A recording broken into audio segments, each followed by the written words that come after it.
की लालची सास। राजगढ़ की गौरी अपने माता पिता की इकलौती संतान थी। गौरी के पिता मेहनतकश किसान थे। वो सारा दिन खेतों में काम करते। गौरी अपनी माँ का किचन में हाथ बटाती। वो जंगल से लकड़ियाँ बीनती और माँ के चूल्हे में मदद करती।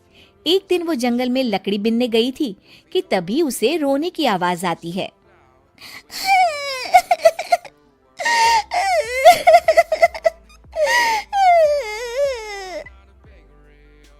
अरे, यहाँ कौन रो रहा है?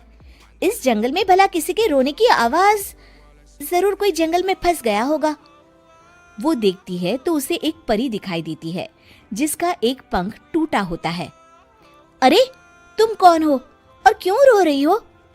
मैं परीलोक की रानी हूँ। पृथ्वीलोक में घूमने आई थी, लेकिन देखो ना, मेरे पंख ही टूट गए। अब मैं कैसे उड़ान भरूंगी? अरे, इसे जोड़ना तो आसान है। रुको, मैं अभी जोड़ देती हूँ। ये कहकर गौरी लकड़ी और रस्सी की सहायता से पंखों को जोड़ देती है।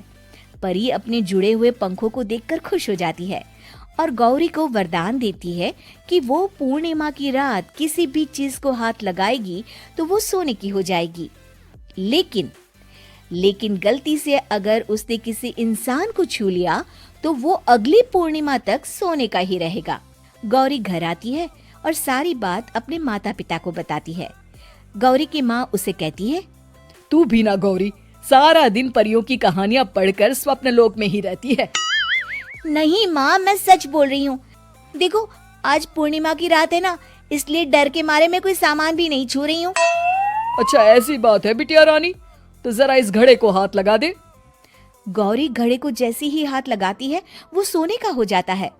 गौरी के माता पिता घड़े को देखकर हैरान रह जाते हैं। अगले दिन गौरी के पिता उस घड़े को सुनार के पास बेचने जाते हैं तो रास्ते में उन्हें कंचा काकी मिलती है। वो सोने का घड़ा देखकर गौरी के पिता से पूछती है, अरे गौरी के बापू, ये पीतल तो बड़ा चमक रहा है। अरे काकी, ये पीतल नहीं, सोना है, सोना। बेचने ले जा रहा हूँ। अरे, कहीं कोई लॉटरी लग गई है क्या? इतना सोना? गौरी के पिता काकी को गौरी को परी द्वारा दिए वरदान के बारे में बताते हैं। काकी गौरी के पिता की बात सुनकर सोच में पड़ जाती है और फिर अगले दिन काकी गौरी के घर आती हैं। गौरी के बापू, तुम्हारे लिए मैं एक खुशखबरी लाई हूँ। तभी गौरी की माँ पूछती है, क्या खुशखबरी है काकी? अरे, तुम्हारी बेटी का रिश्ता मैं अपने बेटे से करना चाहती हूँ। अरे, कब तक अपनी सयानी लड़की को घर पर बिठा कर रखोगी? हाँ, देखो काकी, मैं ऐसे ही व्यक्ति से अपनी बेटी की शादी कराऊंगा जो गौरी के वरदान से नहीं, उसके गुणों को समझे। अरे, हमें तो गौरी के गुण अच्छे लगे, इसीलिए तो आ गई हूँ मैं। फिर गौरी के माँ बाप मान जाते हैं और उसकी शादी काकी के बेटे से हो जाती है। अगले दिन, अरे गौरी, कल पूर्णिमा की रात है। तुम्हारे पिताजी परी के वरदान के बारे में बता रहे थे, तो मैं ना कुछ चीजें रख दूंगी, जरा हाथ लगा देना। तभी गौरी का पति वहां आ जाता है और अपनी माँ से कहता है, माँ, क्या जरूरत है गौरी के वरदान को इस्तेमाल करने की? वैसे भी मेरी मेहनत से घर तो चल ही रहा है ना। और गौरी के पिता ने भी यही कहा था कि वो ऐसे ही व्यक्ति से उनकी बेटी की शादी करेंगे जो गौरी के वरदान से नहीं, उसके गुणों को समझे। अरे बस कर किताबी बातें। तेरे लिए क्या लड़कियों की कमी थी जो मैं ये किसान की बेटी घर ले आती? और सुन गौरी, कल अगर तूने सारी चीजों को सोने का नहीं किया तो मैं तुझे घर से निकाल दूंगी और अपने बेटे की दूसरी शादी करवा दूंगी, समझी? इतना कहकर गौरी की सास वहां से चली जाती है।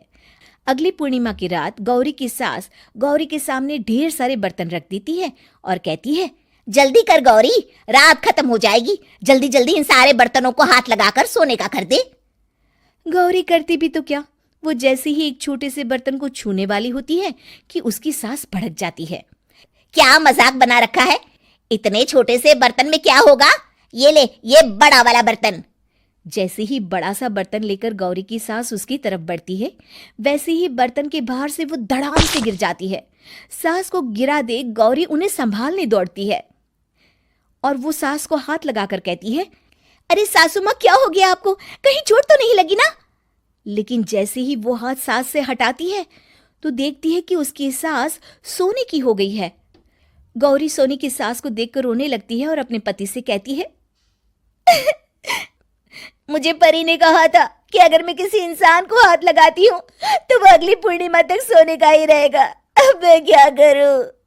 अरे करना क्या है, माँ को उठाकर अलमारी में रख दो। और हाँ, लालच का फल बुरा ही होता है।